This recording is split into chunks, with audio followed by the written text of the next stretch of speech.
The DPI610E provides the functionality to test safety relief valves.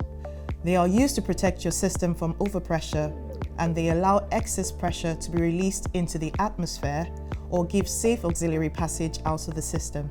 There are two categories of relief valves that can be tested on the DPI610E: rising relief valves and falling relief valves.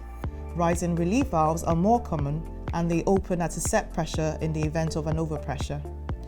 Falling relief valves, also known as vacuum relief valves, open when the pressure falls below zero and relieves the piping system from the stress of the force created by the vacuum.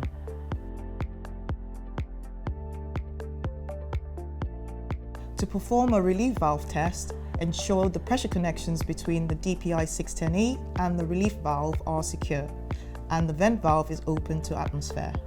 Check that you have the correct pressure function selected on channel 1. Launch the relief valve test from the task menu. Then select the type of relief valve. The default is rising. Close the vent valve securely and press the play button. Start pressurizing the system using the pump.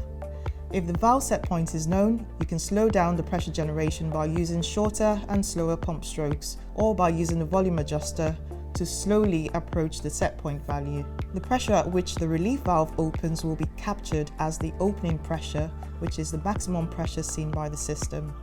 The pressure will cease to increase beyond this point. We then stop pumping and allow the relief valve to close. The closing pressure will be the minimum pressure seen by the system after the pressure has settled and stops decreasing. This marks the end of the test and you can press the stop icon to complete. To repeat the test, simply press the restart button or you can exit. The relief valve test results can be saved as a CSV file by selecting the save icon. Thank you for watching. For more information, please visit our website.